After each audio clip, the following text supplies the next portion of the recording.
자, 한번 따라해 볼까요? 그 밤에도 주님은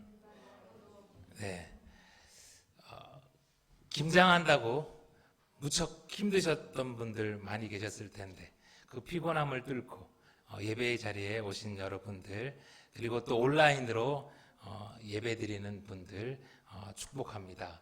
월드컵 열기로 밤새 또 월드컵 시청하고 응원한다고 또 힘들었을 텐데 귀한 예배의 자리에 오신 우리 성도님들도 축복합니다. 코로나 이후에 오랜만에 찾아온 월드컵 분위기로 세상이 떠들썩하죠. 올 한 해 어느 때보다 참 힘든 시기였기에 그 스트레스를 한 방에 날려줄 승리의 소식을 간절히 우리 기다리고 있습니다. 그와 똑같은 마음으로 교회는요, 오늘을 사는 이 어려운 현실을 성탄의 기쁨으로 이겨냈습니다. 오늘부터 성탄절까지를 교회는 대림절이라고 부르는데요. 예수님의 오심을 기뻐하며 그리고 예수님의 다시 오실 것을 기다리면서 한 해를 시작하는 그 절기가 우리 대림절입니다. 예수님의 오심을 누구보다 기뻐하고 또 예수님의 다시 오심을 간절히 사모하고 기다렸던 사람이 있다면 바로 우리가 지금 사도행전을 통해서 만나고 있는 바울일 것입니다. 다메섹 도상에서 바울은 예수님을 만난 이후로 예수님을 다시 만날 마지막 날까지 정말 남은 인생 표대를 향해 달려갔지요.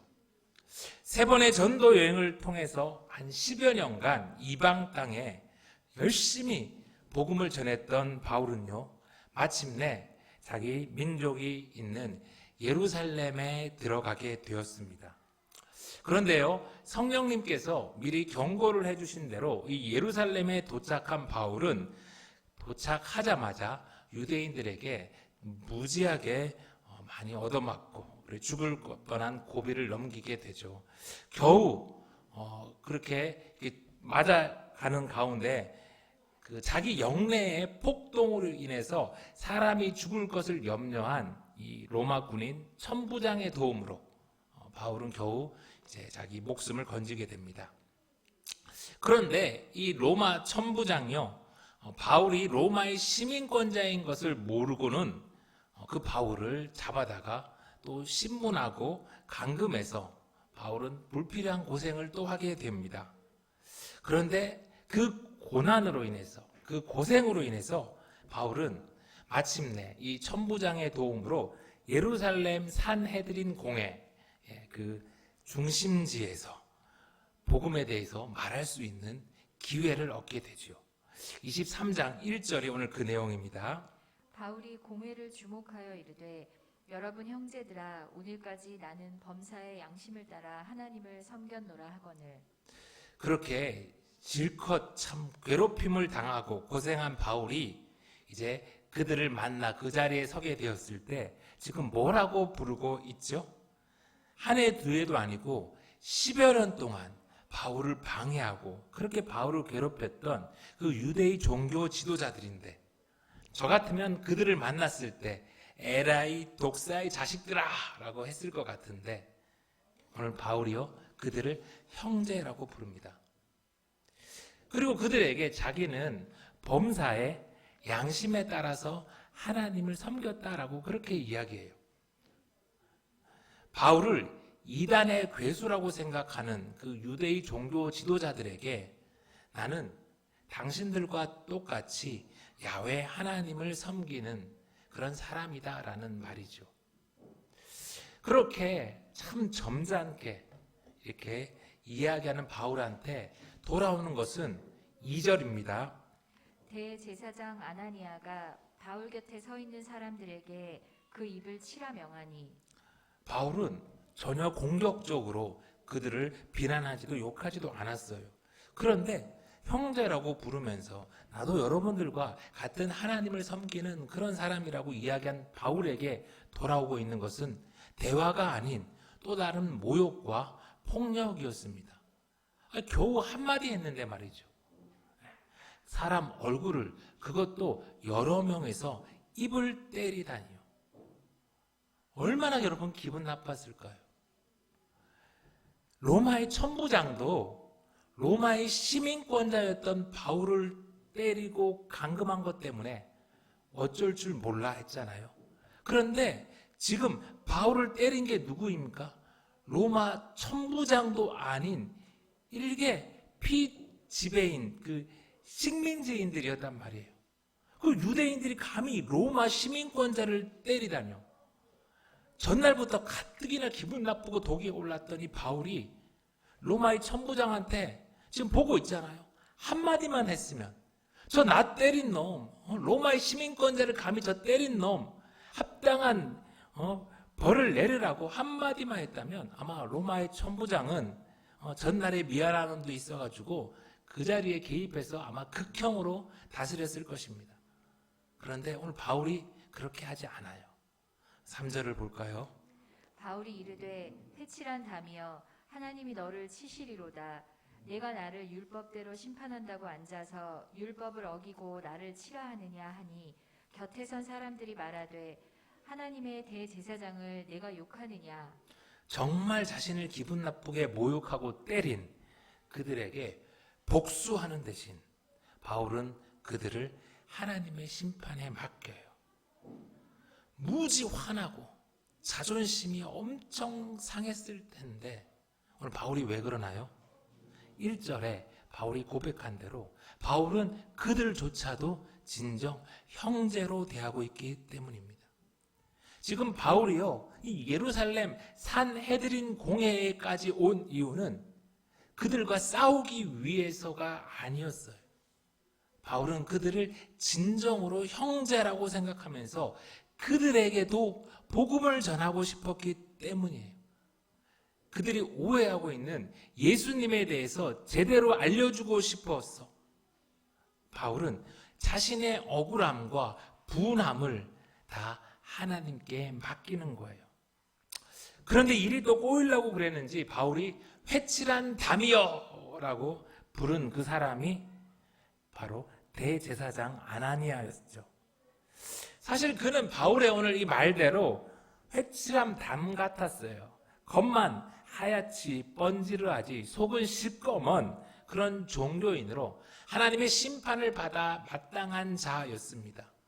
그런데 그럼에도 바울이 어떻게 합니까? 오늘 5절에 보니까 바울이 이르되 형제들아 나는 그가 대제사장인 줄 알지 못하였노라.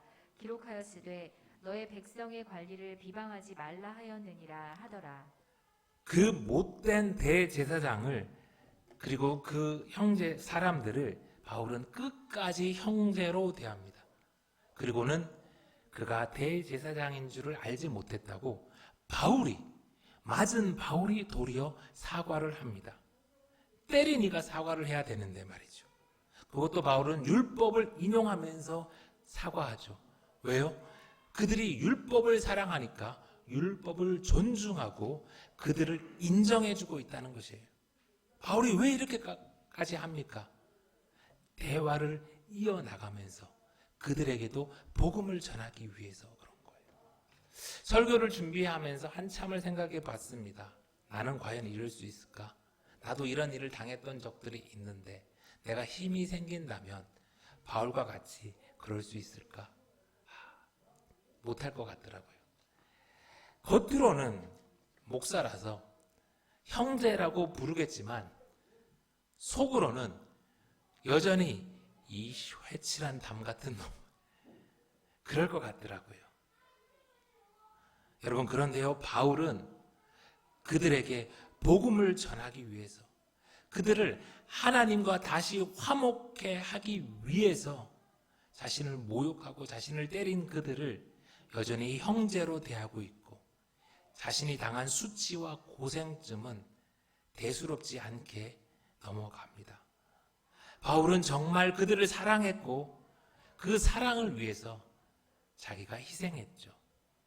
예수님이 그러셨듯이. 여러분 나를 모욕하고 나를 괴롭힌 사람에게 복수하는 것은 힘을 가지면 누구나 할 수 있죠. 그러나 힘을 가질 때 그렇게 하지 않는 것은 아무나 하지 못합니다.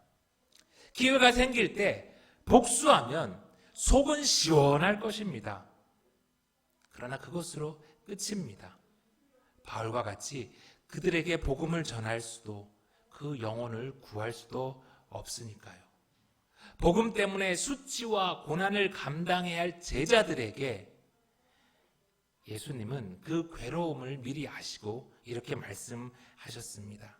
마태복음 5장 44절부터의 말씀. 나는 너희에게 이르노니 너희 원수를 사랑하며 너희를 박해하는 자를 위하여 기도하라. 이같이 한즉 하늘에 계신 너희 아버지의 아들이 되리니 이는 하나님이 그 해를 악인과 선인에게 비추시며 비를 의로운 자와 불의한 자에게 내려주심이라. 여러분, 원수를 사랑하라 많이 들었잖아요. 원수를 사랑하라는 말은 로미오와 줄리엣 사연처럼 원수 집안 사람과 사랑에 빠지라는 그런 말이 아닙니다. 원수를 사랑하라는 말은 내가 모욕당했다가 이제 힘이 생겼을 때 나를 때리고 나를 모욕한 이들을 복수하는 대신 그들에게도 복음을 전하라는 것이죠. 그들을 원수조차도 하나님과 화목케 하기 위해 희생하고 그들을 위해 기도하라는 것이지요. 예수님은 십자가 위에서 자신을 모욕하고 때린 이들에게 즉각 복수할 힘이 있으셨습니다. 12영도 더 되는 천군 천사가 십자가 주변에서 예수님의 명령이 떨어지기를 기다리고 있었습니다. 그러나 예수님은 자신을 모욕하고 침뱉고 때리는 그들조차도 사랑하셨기에 그들조차도 하나님과 화목케 하기 위해 그 모든 수치와 고난을 감내하셨죠. 예수님은 그런 사랑을 우리에게 보이셨습니다. 그리고 오늘 예수님의 제자인 바울도 그 사랑의 길을 따라갑니다. 이제 예수님은 저와 여러분에게도 그 길을 따라오라고 말씀하십니다. 성도 여러분, 예수님을 따르는 것, 예수님의 제자가 되는 것은 그저 아름답게 성탄 장식을 하고 주일이면 교회에 와서 앉아 있는 것이 다가 아닙니다. 예수님을 따른다는 것은 마태복음 16장 24절의 말씀처럼 우리 다 같이 한번 읽어볼게요.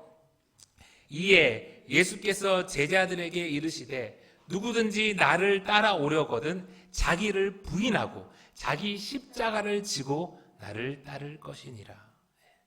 예수님을 따른다는 것은요, 자기를 부인하고 자기 십자가를 지고 따른다는 것이죠.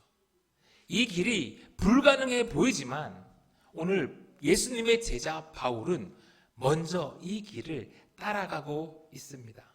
성령에 매여서 한 걸음 한 걸음 불가능해 보일 것 같은 이 길을 살아냈고 마지막까지 바울은 예수님을 따라갔습니다. 그리고 오늘 우리에게 그 길을 따라오라고 말씀합니다. 여러분, 힘들지만 어렵지만 우리도 그 길을 따라 살 때 우리는 하늘 아버지의 아들, 하늘 아버지의 딸로 불리고 영원한 천국 백성이 될 것입니다. 아멘. 그런데 여러분, 예수님을 따르는 길이 십자가의 길이라고 너무 두려워하지는 마십시오. 처음부터 난 못 가. 여러분, 아예 포기하지도 마십시오. 하나님은 하나님의 백성을 그냥 막 사지로 내몰지 않습니다. 하나님은 참새 한 마리도 하나님의 허락 없이는 땅에 떨어지지 않게 하십니다. 다 하나님의 때가 있고 또 하나님은 당신의 자녀들에게 감당할 시험을 허락하시니까요. 바울이 복음을 위해 자기의 수치와 모욕을 참아내고 원수까지 사랑하니 하나님은 산헤드린 공회에 선 바울에게 지혜를 주십니다. 살 길을 열어주셨습니다. 6절입니다. 바울이 그중 일부는 사두개인이요 다른 일부는 바리새인인 줄 알고 공회에서 외쳐 이르되 여러분 형제들아 나는 바리새인이요 또 바리새인의 아들이라 죽은 자의 소망 곧 부활로 말미암아 내가 신문을 받노라. 그때 산헤드린 공회는요, 사두개파와 바리새파 이 두 파로 양분되어 있었어요. 바리새인들은 부활을 믿는 사람들, 사두개인들은 부활을 믿지 않는 사람들이었는데, 바울이 자신은 바리새인이라고, 지금 오늘 내가 죽은 자의 부활이라는 것 때문에 이 고통을 받는다고 하니, 바울을 심판하기 위해서 모였던 그 산헤드린 공회가 그 순간 갑자기 두 쪽으로 쫙 갈라져서 자기들끼리 이제 싸우기 시작하는 겁니다. 얼마 전까지 바울을 이제 죽이려 했던 바리새인들이 갑자기 이제는 사두개인들로부터 바울을 변호하는, 바울의 편에 서게 되는 웃기는 일이 벌어지게 된 것이죠. 하나님이 이렇게 일하세요. 10절에 이어서 계속해서 볼게요. 큰 분쟁이 생기니 천부장은 바울이 그들에게 찢겨질까 하여 군인을 명하여 내려가 무리 가운데서 빼앗아 가지고 영내로 들어가라 하니라. 그날 밤에 주께서 바울 곁에 서서 이르시되 담대하라. 내가 예루살렘에서 나의 일을 증언한 것 같이 로마에서도 증언하여야 하리라 하시니라. 당시 산헤드린 공회라면 유대에서 가장 존경받고 권위 있는 사람들이 모인 집단인데, 이 사두개파와 바리새파 간의 이 싸움이 얼마나 격렬했던지 가만히 두었다가는 거기에 있던 바울이 찢겨 죽을 것을 염려한 이 천부장은 군인들을 동원해 바울을 이렇게 피신시키게 되죠. 바울에게는 그날도 무지하게 피곤하고 힘든 하루였죠. 드로아에서 죽은 유두고를 살린 것처럼 이 중요한 산헤드린 공회에서도 바울이 놀라운 기적을 보이고 그에 힘입어 복음을 멋지게 참 전했으면 참 좋았을 것 같은데, 오늘 그 일이 일어나지는 않았어요. 그때 기적이 일어나야 되는데, 그런데 그날은 하나님도 안 계신 것 같고 하나님도 안 도와주시는 것 같고, 그러다 보니까 바울은 거기서도 또 고난을 겪죠. 필요할 때마다 하나님이 짠 나타나셔서 우리의 원수들은 낮추시고 대신 나는 높여주셔서 나로 복음을 전하게 하면 얼마나 좋겠습니까? 많은, 오히려 우리의 삶 가운데는 그 반대의 경우가 더 많지 않습니까? 하나님이 왜 그렇게 안 해주실까요? 여러분, 마태복음 4장 4절의 말씀 한번 보세요. 이에 마귀가 예수를 거룩한 성으로 데려다가 성전 꼭대기에 세우고 이르되 내가 만일 하나님의 아들이여든 뛰어내리라. 기록되었으되 그가 너를 위하여 그의 사자들을 명하시리니 그들이 손으로 너를 받들어 발이 돌에 부딪히지 않게 하리로다 하였느니라. 마귀의 시험대로 예수님이 그 성전 꼭대기에서 팍 뛰어내려가지고 슈퍼맨처럼 멋지게 탁 착지했다면, 예수님은 그 순간부터 이 땅에서 하나도 고생할 게 아마 없었을 거예요. 대제사장부터 모든 종교 지도자들과 백성들이 다 뛰어나와가지고 그 예수님한테 엎드려 절하면서 그 유대 땅은 금방 예수님이 왕인 나라가 되었을 거죠. 여러분, 그런데요, 그렇게 예수님이 뛰어내리셔서 왕이 되셨다면 그 나라는 진시황이나 징기스칸이 다스리던 왕국과 뭐가 다르겠어요? 한 100년 반짝하겠지만 그 왕국은 금세 사라지지 않겠어요? 예수님은 그런 나라를 세우려고 하늘 보좌를 버리고 이 땅에 인간으로 오신 게 아니잖아요. 또 만약 그러면 예루살렘과 그 유대 땅에 있는 사람들은 예수님의 그 모습을 봐서 구원받겠지만, 그 모습을 보지 못한 멀리 있는 지구 반대편에 있는 사람들은 구원받지 못했을 거예요. 그리고 또 다음 세대의 사람들도 구원받지 못했을 거예요. 예수님은 그때 그 예루살렘 땅에 사는 인간들만 구원하시기 위해서가 아니라 십자가에 달려 죽으심으로 지구 반대편에 있는 사람들도, 그리고 앞으로 다가올 그 모든 인류까지 구원할 계획을 갖고 계셨고, 그러기 위해 이 땅에 인간이 되어 오셨고 십자가의 길을 끝까지 걸으셨던 것이죠. 여러분, 우리가 신앙이 어릴 때는 하나님이 우리를 높여주시기도 하고요, 우리의 일을 우리의 능력보다 더 잘되게도 하십니다. 그렇게 하나님이 우리 가운데 자신을 드러내시고 또 하나님 영광 받으시기도 해요. 그러나 우리가 신앙이 깊어질수록, 장성한 예수의 제자가 될수록 하나님이 일하시는 방법도 달라집니다. 그저 잘되게 하는 것으로 하나님을 드러내시는 것이 아니라 성도의 낮아짐을 통해서, 성도의 고난을 통해서도 복음을 전해지게 하고 하나님 나라가 드러나게 하세요.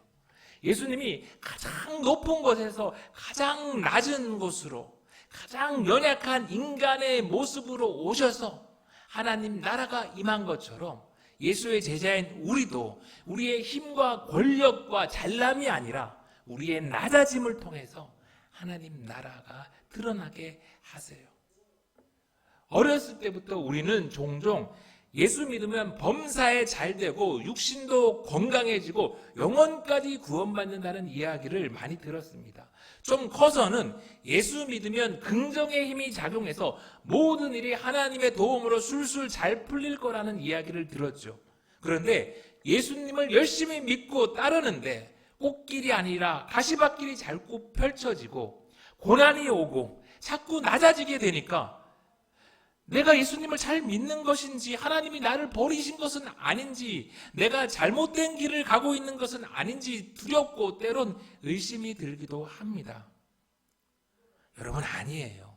삼박자 축복이나 긍정의 힘이 잘못된 것이지, 성경은요, 예수님을 따르는 길이 꽃길이라고 어디서도 말하지 않습니다. 다시 한번 말씀드리지만 예수님을 따르는 길은 날마다 자기를 부인하고 자기 십자가를 지는 삶이지요. 1999년 대학교 4학년 여름방학 때 저는 단기 선교를 마치고 조선족 청년들과 함께 백두산 천지를 단체로 여행을 가게 되었습니다. 바로 그 자리에서 푸른 마르고 꽃은 시드니 영원히 변하지 않는 내 말씀으로 내 백성을 위로하라는 하나님의 부르심을 너무나 강렬하게 들었죠. 당시 컴퓨터 공학을 전공하고 있었는데 그 부르심이 너무나 크고 두렵고 강렬했기에 저는 하루아침에 목사가 되기 위한 준비를 시작하게 되었습니다. 그렇지만 하나님이 워낙 세게 부르셔서 저는 당연히 합격하게 될 줄 알았어요. 그런데 그만 똑 떨어져 버렸어요. 1년을 재수하게 되었어요. 저는 이해할 수 없었습니다. 분명히 하나님이 목에 칼이 들어와도 부정할 수 없을 만큼 확실하게 부르셨는데, 아니 부르셨으면 신학교에 입학하게 하셔야지. 이게 뭐야? 왜? 갑자기 재수생이 된 거야. 그때 취업할 때도 많았는데. 그런데 1년간 그 가시밭길을 걷고 나서야 제가 목사가 되기 위해 성경을 너무 모르고 있었고 준비가 부족했다는 것을 알게 되었지요. 하나님의 부르심에 순종하고 나아갔지만 그 길은 제가 낮아지는 길이었고 꽃길이 아닌 가시밭길이었습니다. 2012년 겨울 미국에서 영주권을 받고 계속 사역할지 아니면 한국에 돌아가야 될지 고민할 때 하나님은 한국으로 돌아가 내 마음을 시원케 할 그런 교회를 개척하라고, 섬기라고 말씀을 하셨습니다. 그러면서 교회 이름까지 하늘문 교회라고 이렇게 제게 주셨어요. 백두산 천지에서 저를 부르고 난 그 다음으로 두 번째 강렬한 하나님의 부르심이었기에 영주권은 돌아보지도 않고 다 접어두고 한국으로 돌아와 교회를 개척하게 되었습니다. 개척 교회가 어렵다는 이야기를 귀가 박히도록 많이 들었지만 미국에서 성공적으로 유학생 사역을 했던 경험도 있고 또 하나님이 강력하게 부르셨기에, 그리고 또 미국은 한국 사람도 별로 없는데 한국에는 한국 사람 얼마나 많아요. 개척하면 잘 되겠다 싶어서 담대히 개척을 했습니다. 그런데 예배당 준비부터 개척 멤버 모집까지 하나도 되는 게 없었어요. 분명 한국에 들어가 개척하라는 하나님 말씀에 순종했는데 처참하게 실패했죠. 이번에도 가시밭길이었어요. 그렇게 1년 반이 흐르는 동안 애들도 너무 불쌍하고 도저히 이대로는 안 되겠다 생각해서 일산에 있는 거룩한 빛 광성교회란 곳에 부목사로 들어가게 되었습니다. 사무실 분위기가 너무 힘들어서 그랬지만 그동안 성도 없이 목사로 살았기에 이제 그 교회에서 신방하고 그렇게 사역하는 게 참 좋았어요. 그렇게 1년을 열심히 섬겼는데 다시 백혈병에 걸려 모든 걸 멈추게 되었지요. 동기들은 담임 목사로, 선교사로, 때론 큰 교회 부목사로 열심히 일하고 있는데 전 아무것도 하지 못한 채 또 2년을 집에 누워만 있어야 됐습니다. 완전 실패한 목사가 된 것 같았고 급기야 내가 하나님의 말씀을 순종했는 게 맞는지 의문이 들기도 했죠. 그러던 2017년의 어느 날 그런 저를 주님이 찬양하는 가운데 다시 찾아오셨어요.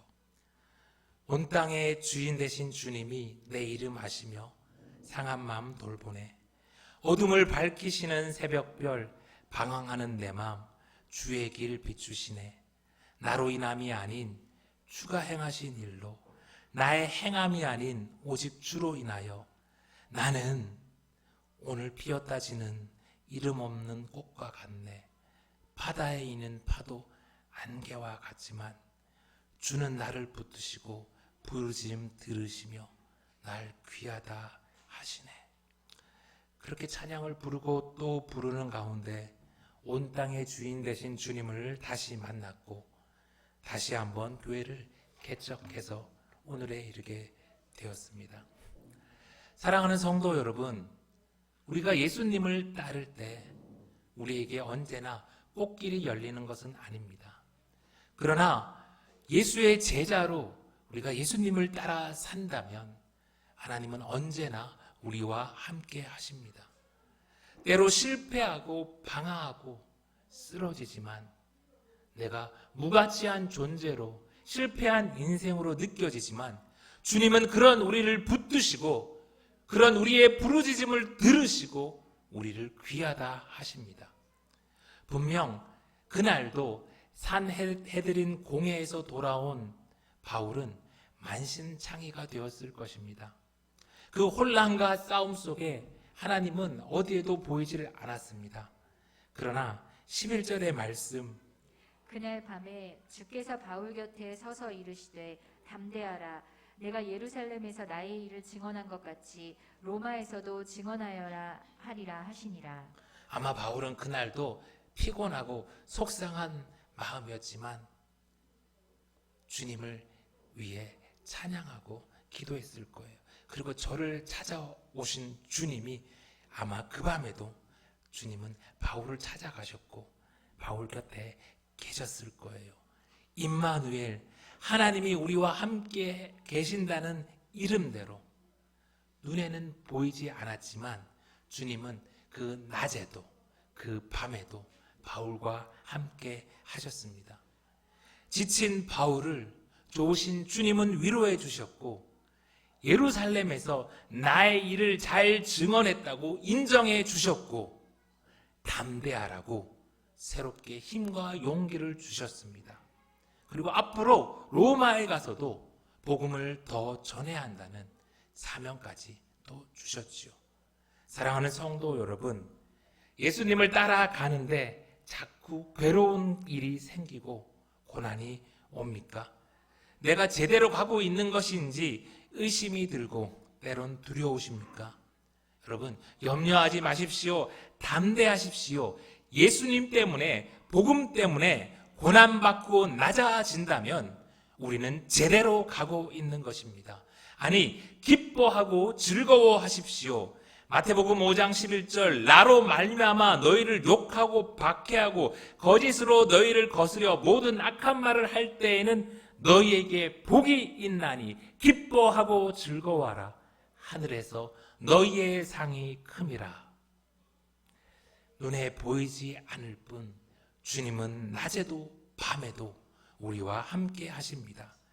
제자의 길을 걷기에 저와 여러분에게 하루하루 고난이 계속될 수 있습니다. 때론 예수님 때문에 수치와 모욕을 당할 수도 있습니다. 그러나 우리를 위해 이 땅에 오신 예수님, 우리와 함께 하시는 임마누엘 예수님, 그리고 다시 오셔서 모든 것을 새롭게 하실 우리의 왕 예수님을 생각하며 기다리며 이번 대림절에도 끝까지 예수님을 따라 제자의 길을 걷는 저와 여러분 되길 간절히 소망합니다.